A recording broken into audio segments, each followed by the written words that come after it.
When I was a boy, both of my parents worked in a textile mill, and that means in the summertime, me and my sister were left at home all alone. I get bored easily with food. I never eat the same meal, even back to back weeks. I need different stuff all the time, it seems like. And I got so bored when I was a kid with eating just Campbell's soup every day or sandwiches or whatever. And so we were always trying to figure something out, going through the cabinets, looking at the different ingredients, and trying to figure out how to cook them. And so I was learning to cook. I wasn't just heating up soup or things like that. I was frying eggs and just trying to invent things.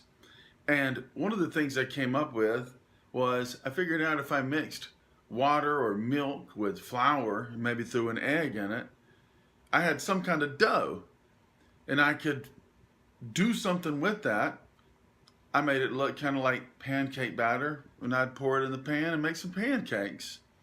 I would do this even if I didn't have anything except flour, just flour and water mixed together, and then fry it and make a pancake out of it. That's not really a pancake.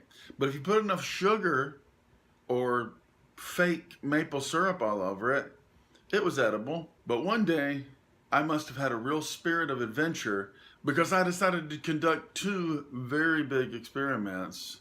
The first successful part of the experiment was I decided to make chocolate pancakes. Because if anything would make a pancake better, it would be for it to be made out of chocolate.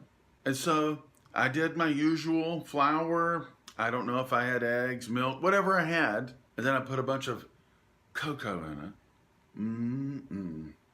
Mix me up some chocolate pancake batter. The second part of the experiment didn't go so well. I decided for some reason to use my parents' cast iron frying pan. That was a mistake for many reasons. If you know anything about using a cast iron pan, you know there are rules. There are rules. I was a small child. I did not know the rules of cast iron. For instance, when I heated up the pan and got it nice and hot, I then poured my batter into the pan without putting any oil or Crisco or lard or anything. Just a dry pan. And this is a good pan too. This is my parents' good cast iron pan that's real smooth on the inside, has a nice patina. And there are things you're not supposed to use it for. You certainly shouldn't pour dough into it without greasing it first.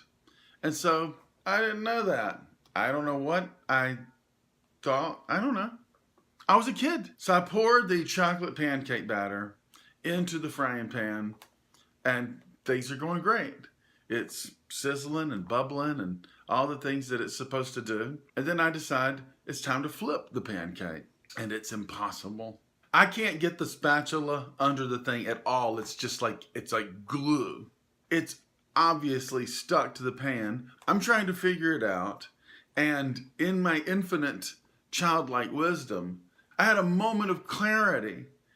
And I realized, yes, this must be the time when you're supposed to flip the pancake. This is when you use the flip instead of the spatula. Obviously, that's what's happening now. So here I am, I'm a little kid. Cast iron frying pan, I wouldn't want to flip a pancake in it now as a grown man. Much less if it's stuck to the pan because you didn't grease it first and you're a tiny child. So I'm holding this hot frying pan by the hot handle with a towel with two hands, and I'm desperately trying to flip that pancake. Obviously, I'm a genius because eventually I flipped that pancake. That pancake went flying out of that pan. I guess maybe it burnt until it broke free from the bottom. I don't know. But it broke free. And it flew up in the air, flipping end over end beautifully, and just perfectly landed raw side up on the ceiling and just stuck there. So now I'm just looking up at the ceiling, and then it slowly starts to peel off and just falls down. Now, this is a tragic story because not only is the chocolate pancake thing not going to work out for lunch that day, because it was burnt on one side, raw on the other, part of it was on the floor and part of it was on the ceiling. But now I got a big chocolate circle stuck up on the white ceiling and nothing is, oh my God. Now I'm terrified because I'm pretty sure that I wasn't even supposed to be cooking. Like, I was so young, cooking was against the rules. I definitely wasn't supposed to be using the cast iron pan. And as is the rule in most people's home, you're not supposed to fling chocolate pancakes against the ceiling and make big giant brown circles. So I'm up there desperately trying to clean the chocolate pancake off of the ceiling. So what do I end up with? Of course, it's just chocolate smeared all over. Now instead of a little perfect chocolate circle, there's about a 4-foot area that's light brown and smeared all over the place.